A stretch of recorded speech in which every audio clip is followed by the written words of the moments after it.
Hindi mo maaaring paniwalaan na kaya ng isang pelikula na baguhin ang isang batas. Pero nangyari ito sa South Korea. Isang paaralan para sa mga bingi sa South Korea. Ang punong guro at 14 na guro ay nanabik sa mga estudyante sa loob ng maraming taon. Ang pinakabata sa mga biktima ay 7 taong gulang pa lamang. Ang mas nakakagalit pa ay ang pagiging makapangyarihan ng punong guro sa lugar na iyon, at ang kahit sinong batang makatakas ay ibabalik din ng pulis sa paaralan. Nang mailabas na sa korte ang issue, ginamit niya ang pera at impluwensya niya para suolan ng hukom at ang abogado ng mga nagsampa ng kaso. Kaya nakalaya siya at nakakuha lang ng probation. Paulit-ulit na tinangkang patayin ang taong nagsumbong. Isang doktor na tumulong sa mga bata sa pagsasampa ng kaso.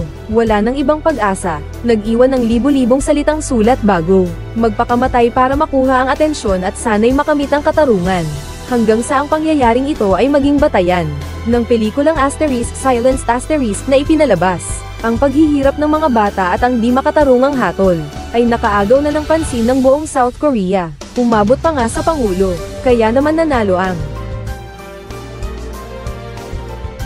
Ano nga ba talaga ang nangyari noon? Gaano kadilim ang paaralan para sa mga bingi at pipi na kinokontrol ng punong guro? Ngayon, ibabahagi ko sa inyo ang pelikulang ito, na gustong-gusto kong bigyang kahulugan pero natatakot din akong bigyang kahulugan. Medyo mahaba ang video, sana'y mapagtiyagaan ninyong panoorin. Sa simula pa lang ng pelikula, ipaalam natin ng malinaw sa mga manonood. Ang pelikulang ito ay batay sa totoong pangyayari noong 2005. Na naganap sa isang paaralan para sa mga bingi at pipi. Gaano man ito kalupit o nakakagalit ang mga pangyayari sa pelikula, totoong nangyari ito. Bago magsimula, ipapakilala ko muna sa inyo ang pangunahing tauhan, si Kang In-ho. Isa siyang guro sa sining. Sa tulong ng isang kakilala, nakakuha ako ng trabaho sa paaralan para sa mga bingi at pipi sa Mujeon bilang guro sa sining. May paliwanag din ang direktor dito. Isang kathang-isip na lungsod ang Mujeon. Ang totoong kaso ay naganap sa Gwangju. Kaya tinawag itong Mujeon, dahil palagi itong nababalutan ng makapal na hamog. Parang mayroong maraming sikreto na nakatago. Nilalayon nitong ipakita ang kadiliman ng kalikasan ng tao. At ngayon nga ang araw ng pag-uulat ni Kang In-ho. Kasabay nito, ginamit ng direktor ang parallel editing. At itinutok ang kamera sa isang malungkot na batang lalaki na naglalakad sa riles. Habang umiikot siya, makikita ang kanyang mga sugat at pasa sa mukha, kasabay ng malakas na dagandong. Isang tren ang mabilis na paparating. Hindi umiwas ang bata, bagkos ay dahan-dahan niyang ipinikit ang mga mata. Sa sumunod na segundo, isang tsinelas na lang ang natira sa riles, nakahandusay sa tabi ng tulos. At sa panig naman ni Kang In-ho, ang bidang lalaki, ay may nangyaring aksidente rin. Hindi niya sinasadyang mabangga at mapatay ang isang aso, dahilan para mabasag ang harapan ng kanyang sasakyan. Pagsikat ng araw. Sa wakas, nakarating din si Kang In-ho sa Mujeon. Plano niyang palitan ang salamin bago pumunta sa paaralan. Ngunit dahil sa sobrang kapal ng hamog sa umaga, maraming sasakyan ang nabangga at kailangang ayusin. Kaya tinanong ni Kang In-ho ang may-ari ng pagawaan ng sasakyan. May pampublikong sasakyan po ba kayong papuntang JS School? JS School. Ang tinutukoy mo ba yung paaralan para sa mga bingi at pipi?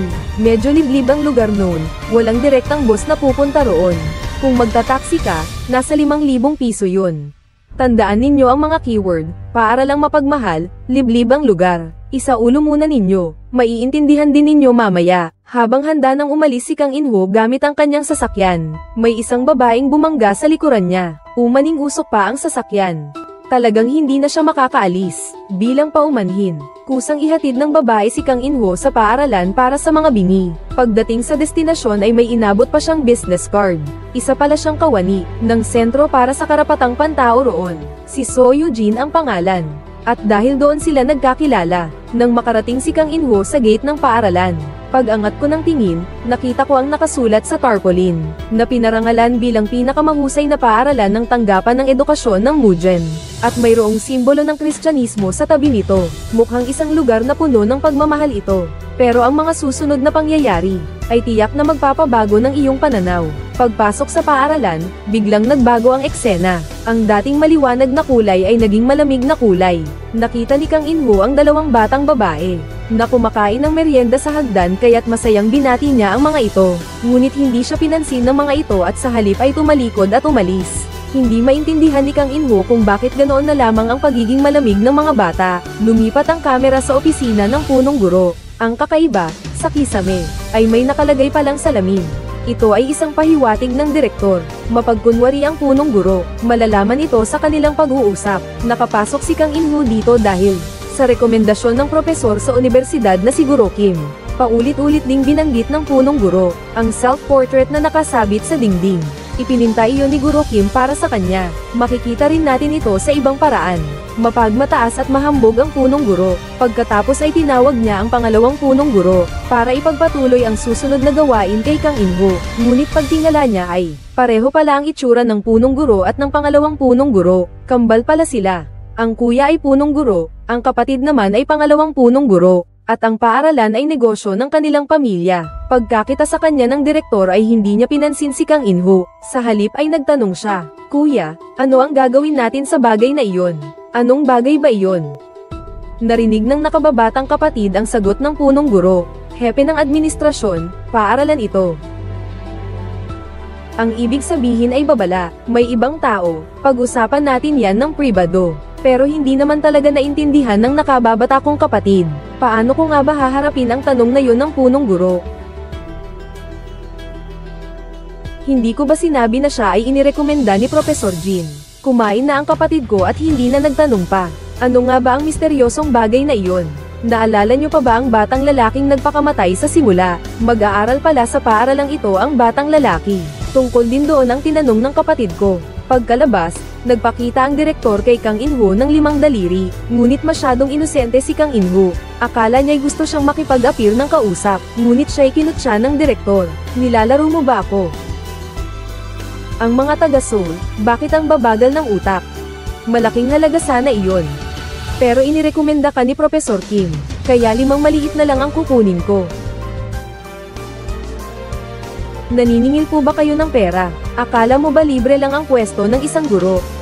Isang malaking perang papel ay katumbas ng 100 milyon. Kung ay ko-convert natin sa pera natin, mahigit 25,000. Hayan, tahasang naniningil ng pera. Pinapaganda pa ng principal na para sa pag-unlad daw ng paaralan ang pondo. Pero saan naman kukuha ng ganyang kalaking pera si Kang In-ho? Tanging sa nanay na lang siya pwedeng tumawag para humingi ng tulong. Kahit na nahiya ang nanay niya sa ginawa niya. Para sa anak, pumayag siyang humanap ng paraan.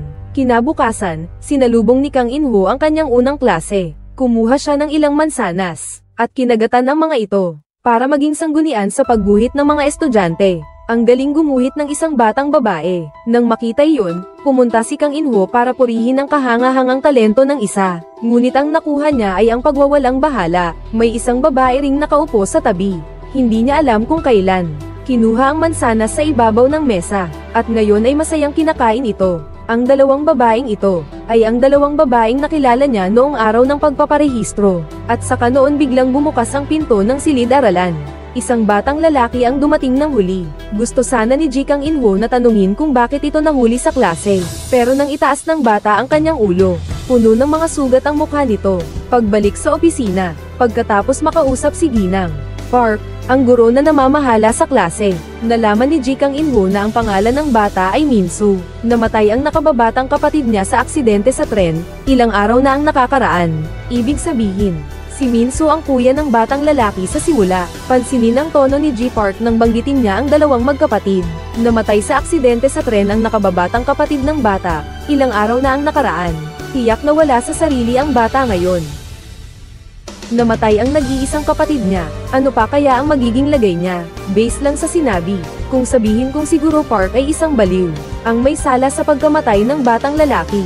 Tiyak na hindi kayo maniniwala, pero kung mapapanood ninyo ng mabuti, mag-iisip kayo ng gusto.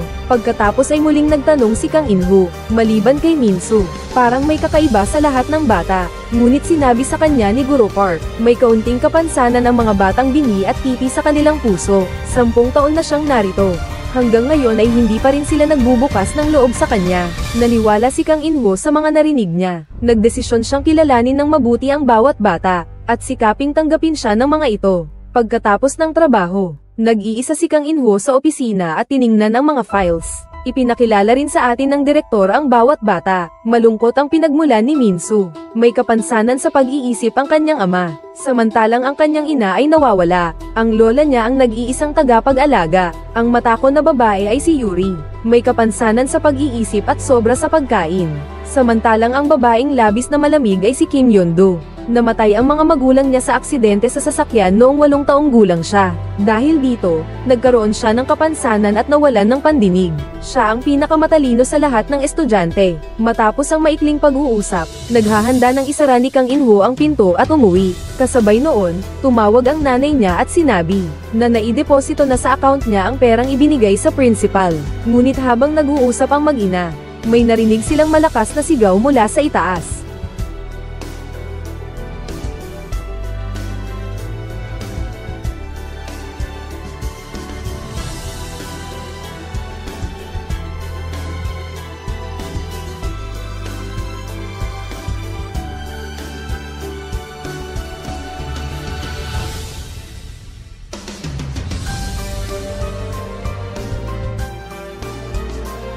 May tao ba dyan sa loob? Anong nangyari?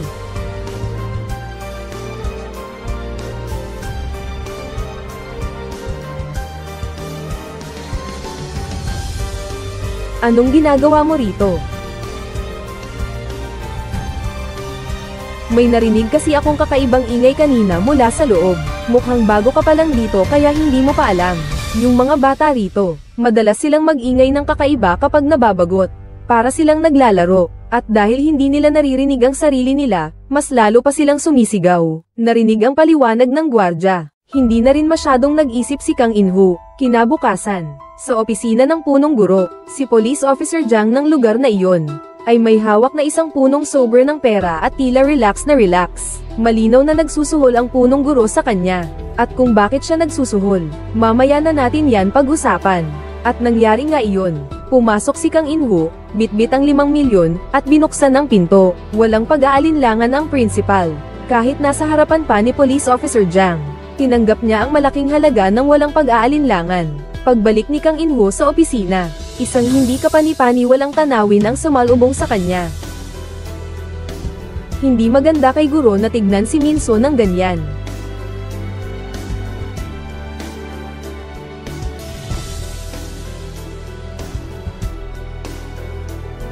Tumayo ka. Magsitayo. Kahit na mapapalo ka, maging magalang. Tinuruan na kita, di ba? Sige, pahinga muna. Tingnan natin ang lengguwahe ng katawan. Ang sama ng ginawa ni Guro Park. Ang dalawang guro sa gilid ay hindi man lang tumingin. Ipinapaliwanag nito na matagal na nilang nakasanayan iyon. At isama pa ang nauna. Sabi ni Guro Park na 10 taon na siyang narito. Isipin ninyo, ilang bata na kaya ang nakaranas ng pananakit, kahit hindi alam ang nangyari.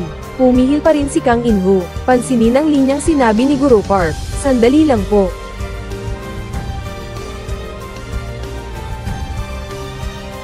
Ang batang iyon ay palihim na lumabas ng dorm kagabi. May 2 pa siyang babaeng kasama.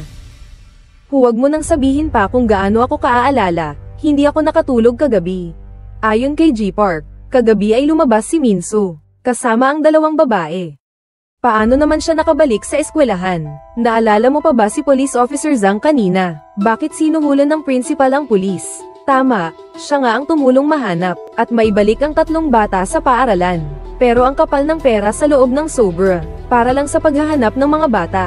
Siyempre hindi. Ang tunay na pakay ng principal ay mapapayag ang pulis. Inaasikaso ang pangyayari sa pagpapakamatay ng batang lalaki sa simula. Kasunod nito, binuksan ng punong guro ang pinto at ipinaalam na gusto ng principal na makausap si G Park dahil siya ang may sala, kaya tiyak na kailangang makausap siya ni Police Officer Zhang para magplano kung paano ito haharapin ng maayos. Dahil bago pa lang si Kang In-ho at hindi pa pamilyar sa lugar, kaya hindi siya masyadong nakialam. Wala akong nagawa kundi ang manood. Umalis si Minso na sugatan ang katawan. Pero ang sumunod na nangyari, hindi na nakatiis pa si Kang In-ho. Pag-uwi niya ng trabaho, bigla niyang nakita si Yuri na nakaupo sa may bintana. Nasa mga files na nakita ko na may intellectual disability si Yuri, kaya mahirap masiguro na hindi siya tatalon. Pero bingi at pipi naman siya. Hindi man lang niya narinig ang babala ni Kang In-woo. Dahil sa pagmamadali, si Kang In-woo ay sumugod na lang. At binuhat si Yuri. Doon lang niya nakita ng malinaw, na si Yuri ay puno rin ng mga sugat sa mukha. Malinaw na siya ay binugbog din. Nakita niyang takot na nakaupo si Yuri sa sulok. Binigay ni Kang In-woo ang manika dito. Marahil ay nadama niya ang kabutihan ng guro. Nang tumayo at umalis si Kang In-woo, ay hinawakan ni Yuri ang leleyan ng damit nito. At tumayo at sinamahan si Kang In-woo sa isang napakadilim na pintuan. Nang buksan niya ang pinto, nakita niya ang isang nakakagulat na tanawin.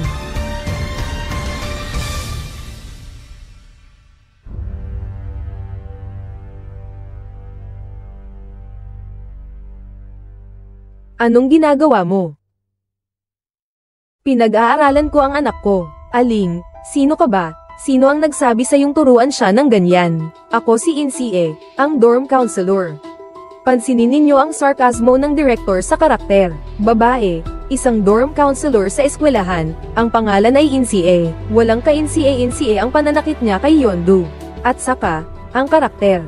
Pulang damit, mapuputing balat, pati ang mga mata ay halos mapuputi na. Ang makagawa ng ganoong kalupit na bagay, hindi na tao, kundi multo na. Ang pagtuturo pagkatapos ng klase ay nasa sakop ko. Hindi. Yun ang dapat mong asikasuhin bilang guro. Isusubsob mo ang bata sa washing machine tapos hindi ko raw dapat pakialaman. Nababaliw ka na ba? May narinig akong dumating na guro galing Seoul. Aba. Isang taong hindi pa nga mapag-iba ang tae sa ihi, kaya ba't mo ako minamaliit dahil sa mahirap ang pinagmulan ko? Ang mga kaibigan ko sa Seoul, marami sa kanila ang naging prosecutor at abogado. Kung magtatangka ka pang ganyan ulit, ipapakulong kita. Bahala ka na sa buhay mo. Sa puntong ito, dapat ninyo nang maintindihan. Ang dalawang babaeng kasama ni Min-soo nang tumakas siya, sina Yuri at Yeon-do nga. Matapos niyang mailigtas si Yeon-do, tumawag si Kang In-woo kay So Eugene. Yung babae sa simula, yung nagtatrabaho sa Human Rights Center. Pagdating niya sa ospital at nakita ang kalagayan ni Yeon-do, nagalit na galit si So Eugene. Sinisi pa nga niya si Kang In-woo kung bakit hindi niya kinausap ang mga magulang, hanggang sa marinig niyang ulila ang bata. Natahimik si So Eugene. Pagkatapos ng pangyayari, muli na namang pumunta si Kang In-woo sa opisina ng punong guro. Magkasabwat ang magkapatid. Nangakong siseryosohin ang pag-aayos ng kaso ni Yeon-jae.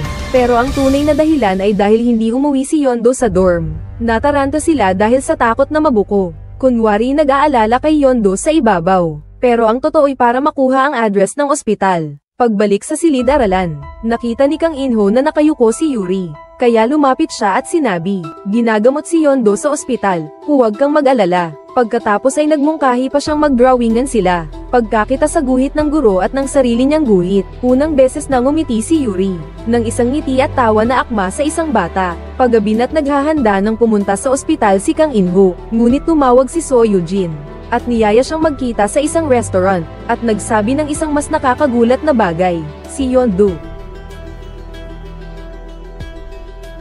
ay inabuso. At saka ng mismong principal pa. Ito yung sulat na ibinigay sa akin ni Yeon-do kagabi mismo.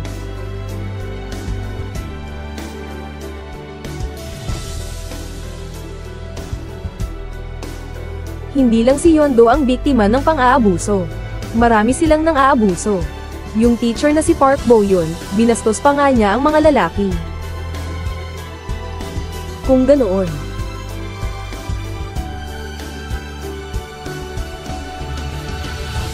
dapat mag-report na tayo sa pulis. Ang pulis ang magbabalik sa mga batang nagsumbong sa eskwelahan. Bilang paghihiganti kaya nila sinaktan ng mga bata. Ang guro na sumuntok kay Yeon-do, si Yeon-jae, ang guidance counselor. Nadiskubring ampun pala siya ng tagapagtatag ng CA Academy. Tama, ito ang totoong kwento ng CA School for the Deaf, ang paaralan na may pangalang pag-ibig. Nakakagulat at nakakagalit na nga ito, pero mas mahirap tanggapin ang susunod. Narinig ko ang huling sinabi ni So Eugene. Biglang tumayo si Kang In-woo, dahil matagal na niyang sinabi sa principal ang address ng ospital. Pagdating niya sa kwarto, wala nga si Yeon-do. Nawalan na sila ng pag-asa. At ng mga oras na iyon, may biglang umiyak mula sa loob ng aparador. Pagbukas nila, si Yeon-do pala ang nasa loob. para ilantad ang mga masasamang ginawa ng principal at ng mga kasamahan nito. Dinala ni Shu Yuzhen si Yondo pabalik sa opisina, at nag-video para mapaamin siya sa katotohanan. Pagkatapos ng klase ng araw na iyon, sinabi sa akin ni Yuri na pupunta siya sa banyo. Nang hindi na siya bumalik, bumalik ako sa paaralan para hanapin siya.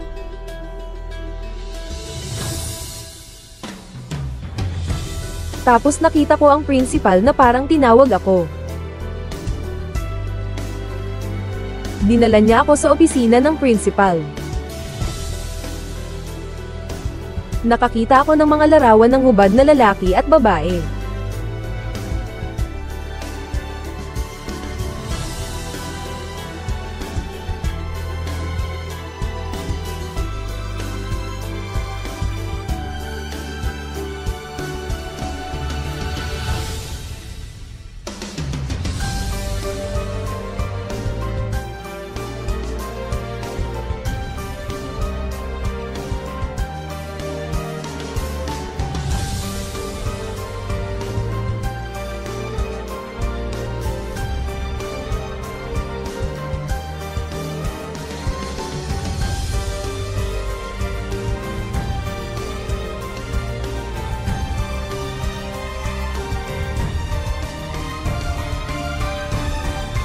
May tao ba dyan?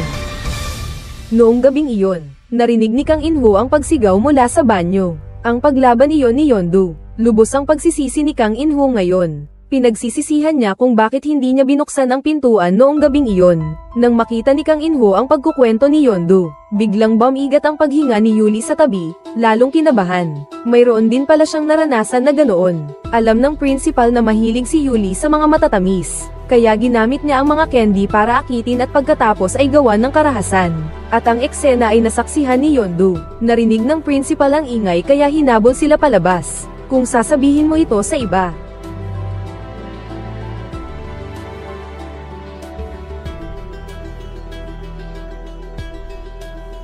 papatayin kita.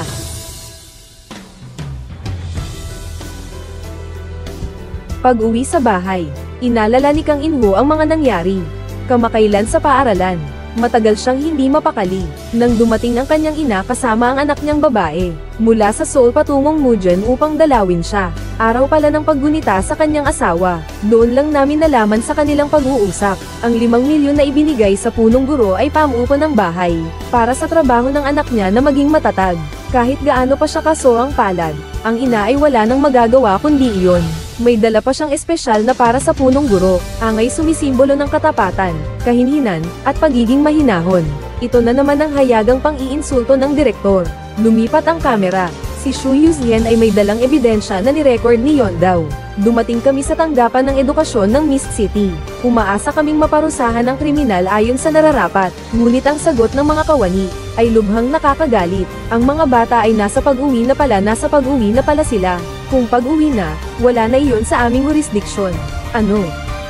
Kinokontrol ba natin ang mga aksidenteng nangyayari pagkatapos ng klase? Kinokol Kim.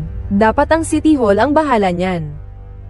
Ang principal, ang administrative officer, pati na rin ang mga guro, sila ang dapat na mamahala sa mga pang-aabuso sa mga estudyante sa loob ng paaralan. Hindi ba dapat ang Department of Education ang dapat na bahala dito? Sasabihin ko lang sa iyo.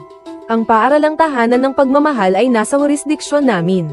Pero ang bahay ampunan ng pagmamahal, o ang dormitoryo nila roon, iyon ay nasa pangangalaga ng Social Welfare Department ng munisipyo. Ang mga bata ay nasa pangangalaga ng dormitoryo pagkatapos ng klase, kaya dapat kang pumunta sa munisipyo para magsabi, nakarating na ako sa munisipyo. Ang pinaka nakakagalit, hindi ang pagtutulakan nila ng responsibilidad, kundi ang kanilang kawalang pakialam at pagwawalang bahala. Dito ko nais gamitin ang linyang sinabi sa Asterisk Memories of Murder. Ang pribilehiyong ibinigay ng isang panahon sa mga kriminal. Wala siyang nagawa kaya kinailangang pumunta ni Shu Yuzhen sa istasyon ng pulis para magsumbong. Pero ang sumalubong sa kanya ay ang pulis na si Zhang. Dahil sa hindi raw dapat paniwalaan ang sinasabi ng isang bingi at pipi, ay tumanggi siyang hulihin ng principal at ang iba pa. Naniniwala akong sa puntong ito, ang nararamdaman ninyo ay galit bukod sa iba pa. Dagdag pa ang kawalan ng pag-asa. Pero ang mas malala pa ay darating pa. Sa tulong ng pagtatakip ng iba't ibang departamento, wala nang mapagdaanan si Shu Yuzhen sa kanyang pagrereklamo. Nang mga oras na iyon ay tumawag ang kanyang kasamahan at sinabi, nakipag-ugnayan na ang Seoul Broadcasting System sa kanila. Nais nilang gumawa ng isang eksplosibong panayam tungkol dito. Ito ay nagbigay ng pag-asa kay Shu Yuzhen. Samantala, dahil kay Yondao at Yori, na itinago sa sentro ng karapatang pantao, ang punong guro at ang iba pa na hindi mahanap ang mga ito, ay muli nilang hinayla si Minso sa opisina at binugbog. Nakatayo sa labas si Kang Inho, karga ang isang halaman. Nakikinig siya sa mga naririnig niya sa loob, at nanginginig ang buong katawan. Dahil hindi umaamin si Minso, kinuha ni Guro Park ang kanyang golf club, at lumabas kasama si Minso. At nagkasalubong si Kang Inho. Nang makita ito ng punong guro ay tinawag niya ito papasok. Sa isang banda ay ang pagsuko at pagwawalang bahala. Sa kabilang banda ay ang paglaban at pagliligtas sa bata. Ang mga batong nahulog mula sa paso. Tulad ng kaguluhan sa puso ni Kang Inho, sa huli nagpasya pa rin siyang bumalik.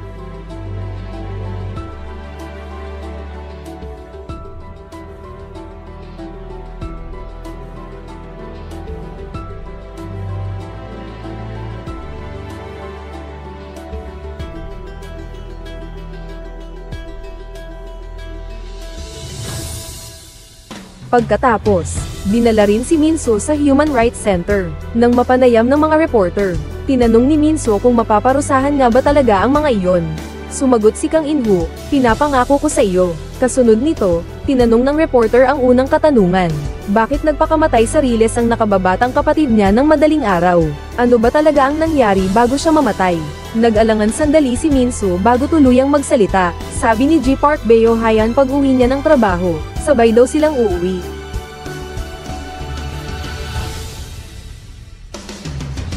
Ayaw ko sana, pero kung sasabihin kong hindi, sasaktan niya ako.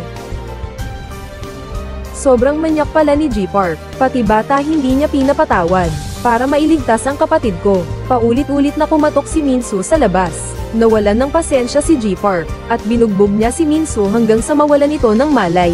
Nang magising siya, wala na ang kapatid niya. Kaya nangyari ang nasa simula ng palabas. Nais sanang hanapin ni Minso ang kapatid niya, pero pinigilan siya ni G. Park.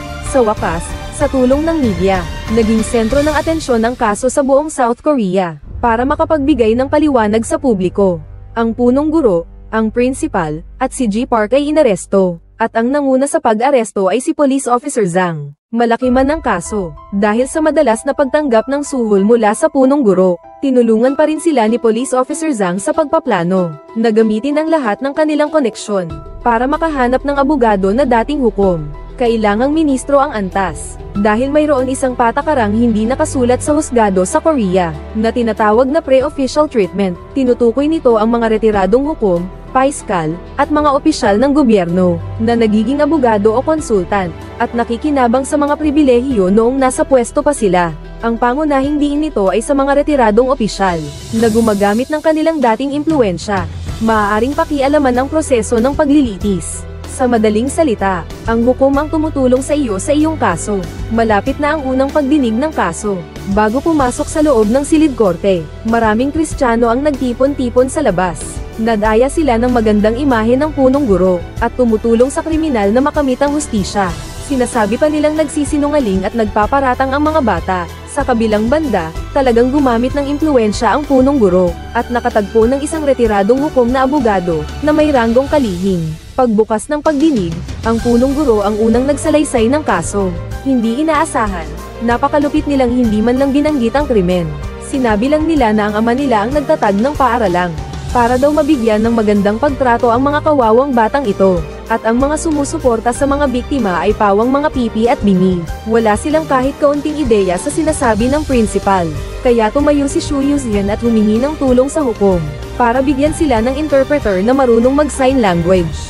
Pero nagutos ang hukom, na paalisin si Shu Yuzhen ng mga gwardya sa courtroom. Pagkatapos ng paglilitis, bumaba na sina Kang Inho at ang mga bata. Kanina pa naghihintay ang asawa ng principal. Sumugod siya at sinampal si Kang Inho. Makikita rito kung gaano sila kalupit. Nang makita iyon, nagsuntukan sina So Eugene at ang mga ito. Dumating na ang oras ng pagpapatotoo sa korte. Ang una ay ang gwardya ng paaralan. Ang abogado ng depensa ang unang nagtanong, sa 5 taong pagiging gwardya mo, nakakita ka na ba ng principal na nagdadala ng mga bata sa opisina niya? Sumagot ang gwardya na hindi niya kailanman nakita. Muli na namang nagsalita ang abogado ng depensa. Nang gahasain si Yondu, nakita ba niya si Kang In-ho sa harap ng pinto ng banyo? Hindi na tumanggi ang gwardya sa pagkakataong ito. Pero, sinabi niyang nakarinig siya ng sigaw ng bata mula sa loob. Tapos ano po ang ginawa ninyo? Pinakiusapan niya akong tulungan siyang kumpirmahin. Kaya binuksan ko ang pinto ng banyo, at tinignan ko sa loob. Kung may tao ba sa loob? Walang tao. Sumunod ang pagtatanong ng prosecutor na tumutulong sa mga bata. Pagkatapos ng mahabang paliwanag, nalaman namin na ang gwardya ay dating walang trabaho at may kasaysayan ng pagnanakaw. Dahil sa isang kakilala, nakapagbigay siya ng donasyon sa paaralan. Doon lang siya naging gwardya. Kung dahil dito ay magsasara ang paaralan, mawawalan siya ng tirahan kaya nagsinungaling siya. Ang pangalawang testigo ay isang nurse sa ospital. Ayon sa kanya, marami na siyang nakasalamuhan na biktima ng pang-aabuso. Karaniwan na dahil sa kahihiyan, nawawalan sila ng katinoan. Pero si Liu ay hindi maipaliwanag na kalmado. Kumakain pa nga siya ng biskwit na parang walang nangyari. Parang hindi naman siya naabuso. Nalaman na ang nurse ay tauhan pala ng asawa ng principal. Pero agad na sumunod ang prosecutor, at nagpakita ng dalawang sertipiko na galing sa nurse. Sa una, malinaw na nakasulat, na si Liu ay inabuso nga. Ang mas nakakagulat, 5 taon na ang nakakaraan. Si Yuri ay 9 na taong gulang pa lamang noon. Ang pangalawa naman ay, isang binagong pekeng dokumento. Ibig sabihin, si Yuri ay talagang inabuso. Kahit mapapatunayan na nagsisinungaling ang kalaban. Wala namang ebidensya si Kang In-ho, na nagpapatunay na ang principal at ang mga kasamahan niya ang umabuso kay Yuri. At ito ay nagwakas ang ikalawang paglilitis. Pagkatapos, sinamahan ni Kang In-ho ang mga bata sa dalampasigan para makapagpahinga. At doon niya pinatibay ang loob ni Yondu. Minsan, ang hindi pakikinig ay isang kayamanan din. Ang pinakamaganda at pinakamahalaga sa mundo ay ang mga bagay na hindi natin marinig at makita. Sa puso lamang natin ito mararamdaman.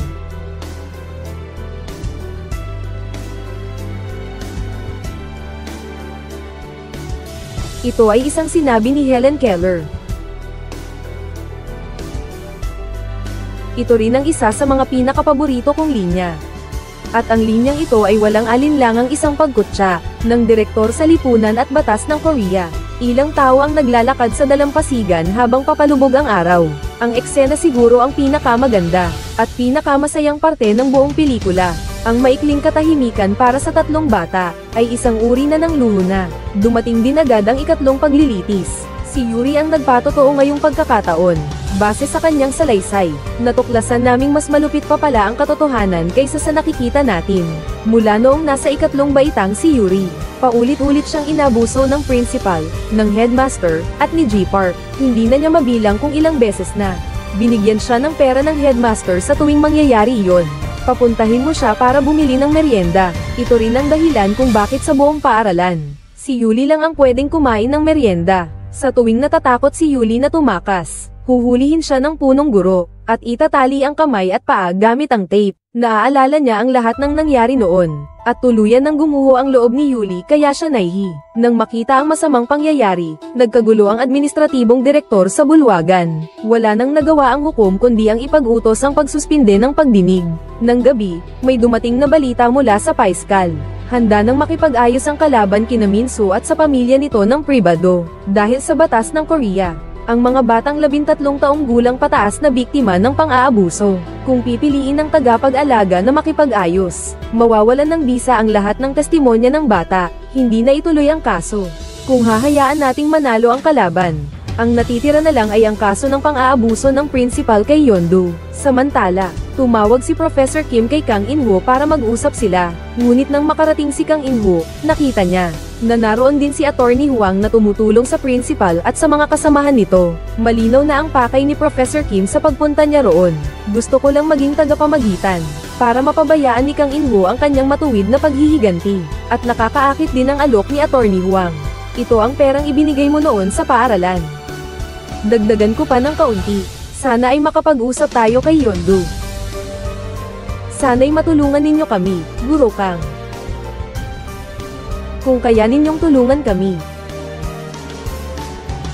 Kami na ang bahala sa pagpapaaral kay Yondo sa kolehiyo. At kami na rin ang magpapaaral sa kanya sa ibang bansa. May naka-arrange na akong pwesto sa isang paaralan sa Seoul. Para sa iyo na. Nakausap ko na ang mga tao sa paaralan. Pagdating ng panahon, ipapasok na kita ng tuluyan. Hindi naman mayaman ang pamilya ni Kang Inho. Maaga namatay ang asawa niya at matanda na ang ina niya. May malubhang sakit pa ang anak niya. Wala rin siyang trabaho. Kaya napakaakit ng alok na iyon. Ngunit si Kang Inho ay hindi nag-atubili at mariing tumanggi. Pagkalabas niya ay labis siyang nagalit. Paulit-ulit niyang sinasaktan ang bintana ng sasakyan gamit ang kanyang mga kamay. Ipinapakita niya ang matagal na niyang pinipigilang emosyon. Kinabukasan, dumating pa rin ang balita, dahil sa pangungulit ng mga kamag-anak, ang may kapansanan sa pag-iisip na ama ni Minso, ay pumayag sa pribadong pag-uusap. Nang marinig ito ni So Eugene, dali-dali siyang nagpunta sa bahay ni Minso. Ngunit pagdating niya ay huli na ang lahat. Nasa kamay na ni Yoon Jae ang kasulatan ng pagsang-ayon. At pinagtawanan pa niya ang pamilya ni Minso. Pagkakita pa lang ng lola ni Minso sa pera. Malapit na itong mabigyan ng selyo. Nakakatawa naman. Kahit gaano pa kahirap at gaano pa kainorante, ang mga apo niya ay naranasan ang ganoong bagay. At pumayag pa sa isang simpleng pag-aayos dahil lang sa kaunting pera. Ang anak na nakahiga sa kama dahil sa sakit, ang manugang na nawawala, at ang dalawang apong bingi. Anong magagawa ng matandang ginang? Pati si Shu Yuzhen ay wala nang magawa kundi umiyak. Ngayon, ang lahat ng pag-asa ay nasa kay Yundao na. Ngunit ang hindi nila inaasahan, dumating bigla ang ina. Pinayuhan ng anak na magbago at tanggapin ang katotohanan. Ngunit hindi natinag si Kang Inho. Para sa iyo. Mas mahalaga ba sa iyo ang batang iyon kaysa sa anak mong si Song Ai? Kaysa sa anak mong si Song Ai? Nandoon din naman ako nang mangyari yun sa bata. Pero wala akong nagawa.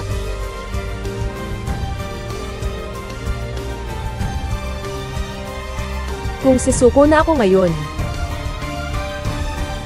wala na rin akong tiwala sa sarili ko na maging isang mabuting ama kay Song Ai. Pagkatapos magkwento ni Yondo sa korte kung paano nangyari ang insidente, si Attorney Huang ang unang sumalungat, dahil ang principal ang nang-abuso. Pinapangalan niya kay Yondo kung alin sa kambal ang principal. Sa madaling salita, ginagamit niya ang pagkakahawig ng kambal, para pahirapan ang bata at palito ang katotohanan. Pero si Yondo ay napakatalino. Malinaw niyang naaalala ang nakita niya noong araw na inabuso siya ng principal. Ang ginawa nitong kilos. Kaya sinuri ni Yondao silang dalawa. Halatang hindi natural ang kilos ng nasa kanan. Dahil dito, tama ang naging pagtukoy ni Yondao. Dahil dito, muling umatake si Attorney Huang. Base kasi sa salaysay ni Yondao. Pabalik na siya sa dorm noon, nang makarinig siya ng mahina at mahinang tugtog galing sa opisina ng principal. Kaya niya binago ang direksyon at nakita ang pang-aabuso ng principal. Bingi si Keyon, paano niya narinig ang musika? Sinamantala ito ni Attorney Huang para pabulaanan ang salaysay. Ngunit pinaninindigan ni Yondo na talagang narinig niya ang musika. Para malaman kung tunay ngang nakakarinig, ay nagpatugtog ang hukom ng kanta gamit ang radyo. At sinabihan siya na kung marinig niya ang musika ay itaas ang kamay. Matapos ang paliwanag, opisyal nang nagsimula ang pagsusulit.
Tinatanggap ko ang pahayag ng saksi.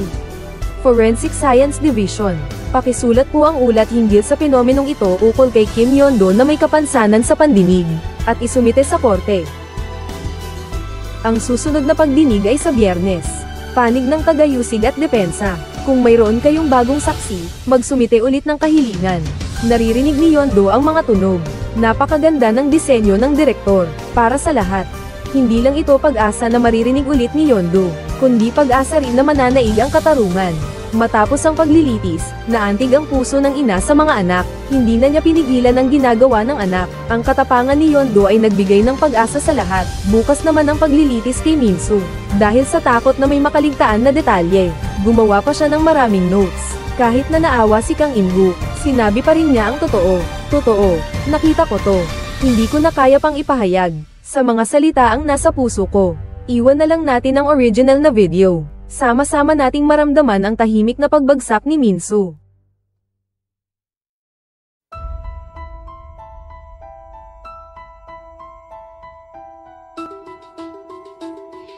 Siya ang pumatay sa kapatid ko, siya ang pumatay. Binubugbog at binababa ang pantalon niya sa amin ng kapatid ko kapag nakikita niya kami. Min-soo. Sino ang nagsabing patatawarin ko siya? Hindi ko pa siya pinapatawad. Hindi naman siya humingi ng tawad sa akin at sa kapatid ko. Paano ko mapapatawad? Bigla na lang ginaising ni Yeon-do si Kang In-woo sa kalagitnaan ng gabi. Sabi niya naalala niya ang isang napakahalagang bagay. Yung araw na kinaladkad siya sa opisina ng principal. Ang nasa telebisyon ay ang principal nga, kaya dali-daling tinawagan ni Kang In-woo si So Yoo-jin. Pumunta silang dalawa sa opisina ng principal ng gabi para maghanap ng ebidensya.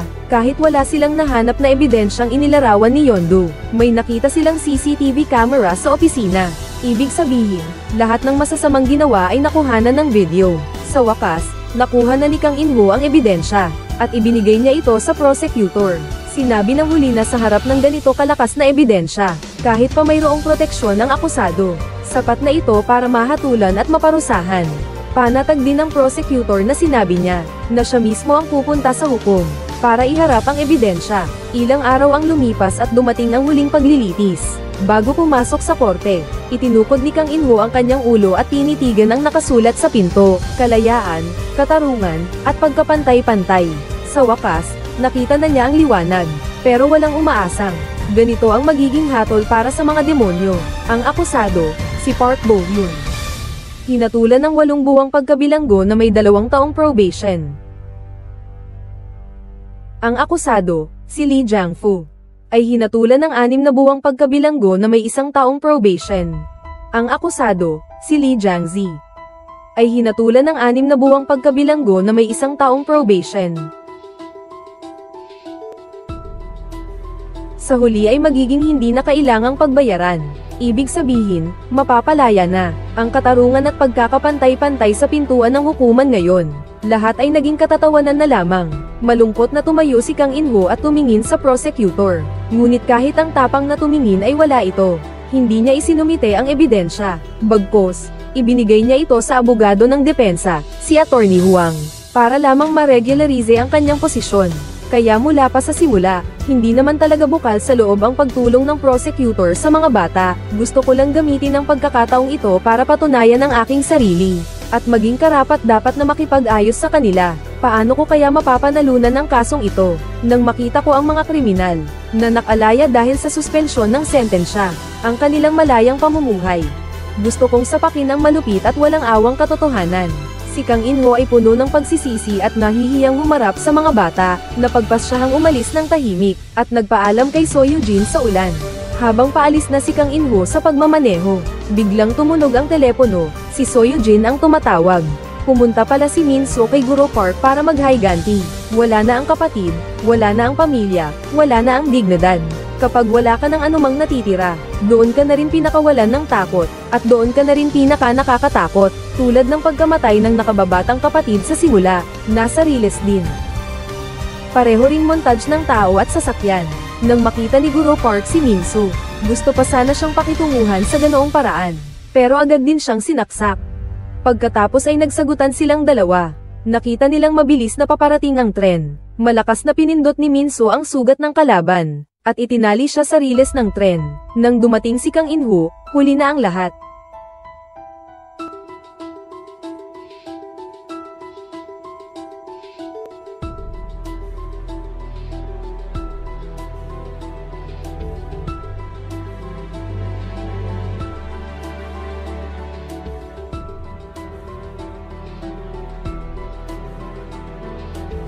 Ganon din ang nangyari. Sa paraang alam ni Minso, nabawi niya ang paghihiganti para sa kapatid niya at para rin sa sarili. Sa pamamagitan ng kanyang kamatayan, tahimik siyang lumaban. Laban sa katarungan at hustisyang hindi kailanman darating sa kanya. Pagkamatay ni Minso, ang mga bingi na nagsasanggalang sa mga bata, ay nagtipon-tipon sa harapan ng korte para magprotesta. Nang makita nilang lumalabas ang hukom sa kanyang sasakyan, sinugod nila ito at binato ng mga itlog. Para bang ang paglaban nila ngayon ay parang pagbato ng itlog sa bato. Sobrang tibay ng mga bintana ng sasakyan noon. Water cannon ng panunupil. Gamit ang nagyayelong temperatura nito, sinisira ang isa-isang marupok na kaluluwa. Agad na naging lubhang magulong ang kalye. Ngunit puno ng mga taong nanonood ang gilid ng kalsada. Si Kang In-woo ay nag-iisa na lumapit. Yakap niya ang larawan ni Minso. Paulit-ulit na umiiyak sa mga taong nanonood. Ang batang ito ay bingi at pipi.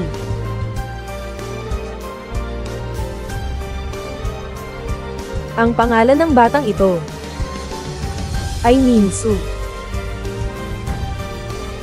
Isang batang bingi at pipi.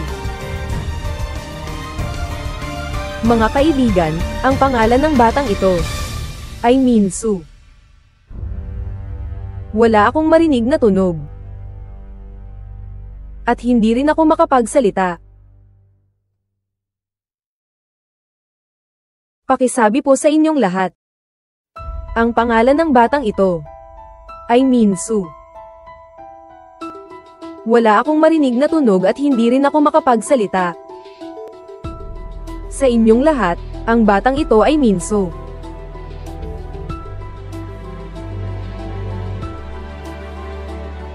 Ang batang ito. Sa huli na isubsob siya ng mga pulis sa lupa. Nasira rin ang larawan ni Minso, naapakan. Naging bubog na lang ito, at patuloy pa rin ang nanunood. Walang tumulong sa mga kawawang tao sa kalsada. Pati ang pag-iyak ni Kang In-woo ay hindi nila pinansin. Ang mga taong nanonood ay sumisimbolo sa pagwawalang bahala at kawalang pakialam ng lipunan. Lumipas ang isang taon. Bumalik na si Kang In-woo sa Seoul, pero paminsan-minsan ay nagsusulat pa rin sa kanya si So Eugene. Sa loob ng isang taon, paulit-ulit siyang nag-apela, paulit-ulit na tinatanggihan. Hindi pa rin siya sumusuko. Samantala, ang mga batang nag-drop out sa eskwela, sa tulong ng mga mabubuting tao sa lipunan, ay may sariling tirahan na. Katapusan ng pelikula, si Kang In-woo ay nasa labasan ng istasyon ng tren. Nakita niya ang billboard na nag-aanunsyo ng Mugen. Nakasulat doon, maligayang pagdating sa Mugen, ang lungsod ng makapal na puting ambon.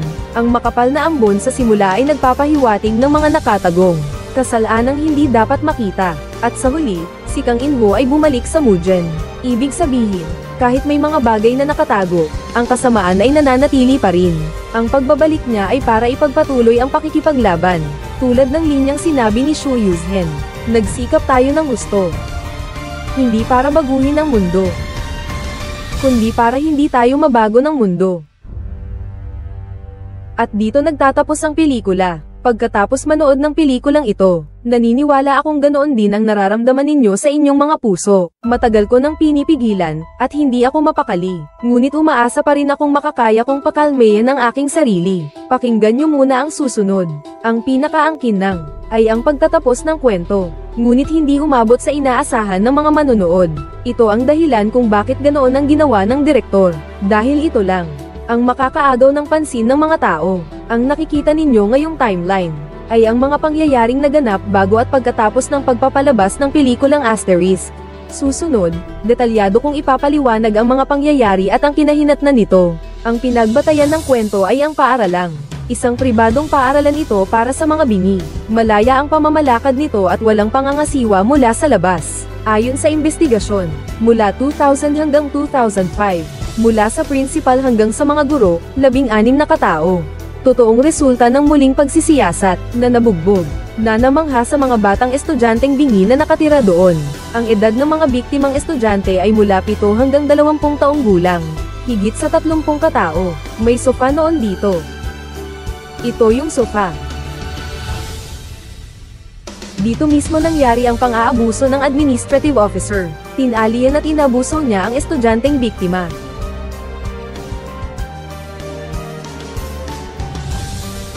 Dahil sa bali, naka-plaster at pilay na naglalakad.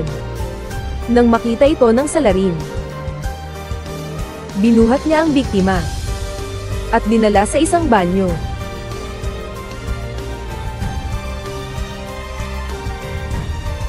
Sinabi sa akin ng estudyanteng biktima na pagkapasok niya sa banyo, inabuso siya roon. Hanggang 2005, ang mga guro sa paaralang iyon, na siyang orihinal na tauhan ni Kang In-ho, si John Yong-sep, ay nagsumbong sa mga kinauukulan. Ang pulisya at paiskalya, pati na ang National Human Rights Commission, ay nakilahok lahat sa investigasyon.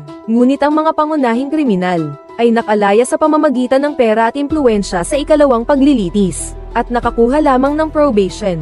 Nakakagalit, isa sa mga lalaking estudyanteng biktima, nang makita ang hatol, ay hinayla ang guro na gumahasa sa kanya, at sumabog sa riles ng tren. Ang pag-report sa guro ay paulit-ulit na sinubukang patayin ng principal, isang abogado at doktor. Nang marinig ang pangyayari ay sumama, sinimulan ng isang demanda na tumagal ng 6 na taon. Sa huli, ang abogado ay namatay dahil sa kanser. Sa ilalim ng malakas na puwersa ng tubig, wala nang ibang pag-asa ang doktor, kaya't nagpakamatay para makuha ang atensyon ng publiko, at nag-iwan ng libu-libong salitang sulat na detalyadong nagsasalaysay ng pangyayari. Pagkatapos itong kumalat sa internet, nakakuha ito ng atensyon ni Kung Young-ji, ang babaeng manunulat. Napanood niya ang balita tungkol sa pangyayaring iyon noong 2008, pagkatapos ng pagsisiyasat at pakikipag-ugnayan sa mga batang biktima. Isinulat niya ito bilang isang nobela na inilathala sa internet. Sa loob lamang ng 1 taon, umabot na ito ng mahigit 16 na milyong views. Ang Koreanong aktor na si Gang Yoo, nang mabasa niya ang *silenced* habang nasa serbisyo militar, ay lubos na naantig. Pagkatapos ng kanyang paglilingkod, agad siyang nakipag-ugnayan sa kanyang ahensya para sa paggawa ng pelikula. Lubos siyang nagsikap para makalakam ng pondo para sa pelikula. Bukod pa rito, kabilang na ang direktor ng pelikulang ito na si Hwang Dong-hyuk at iba pa, ay nagsikap ng husto. Sa wakas, matagumpay na ipinalabas ang pelikula noong 2011. Mataas ang bilang ng mga nanood pagkatapos may palabas.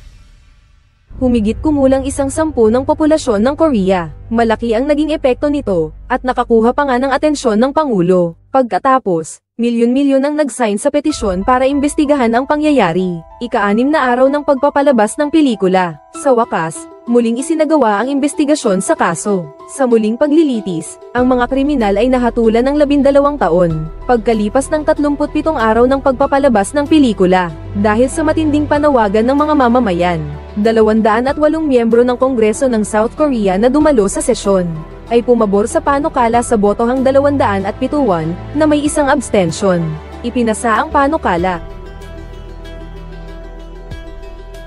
Hindi lang nito pinataas ang parusa at haba ng sentensya. Idiniin din na hindi ito pwedeng mapagan ang sentensya. 1 buwan matapos maalis ang pelikula, pinagmulta at tuluyang isinara ang paaralan. Nakuhang muli ang 57 bilyong won para sa pondo ng kapakanan ng mga may kapansanan, at itinatag ang isang pambansang paaralan para sa mga may kapansanan. Isang libro ang nagbago sa isang bansa. Isang grupo ng mga taong may katarungan ang nagligtas sa mga bata. Sa sandaling ito, nagkaroon ng konkretong representasyon ang kahulugan ng pelikula. Isa pa lang, sa tingin ko sa pelikula, napakakapansin-pansin ng mga metapora. Maraming eksena ang sadyang ipinakita. Ang jellyfish sa opisina ng punong guro, lumulutang ang berdeng jellyfish sa ilalim ng mahinang ilaw. Napakaganda at napakasakit sa mata. Ang mga jellyfish ay lumulutang sa tubig. Nakakasilaw ang ganda, ngunit nakakalason. Sino ang nag-alaga sa jellyfish na ito ng punong guro? Mga opisyal ng lokal na pamahalaan na nagtutulakan at nagsasabuatan. Sila ang nag-alaga sa tila mabait at matuwid. At Kristiyanong punong guro isang maruming tubig. Ito rin ang pinakahahangaan ko sa mga pelikulang Koreano. Talagang anumang bagay ay sinasabi nila.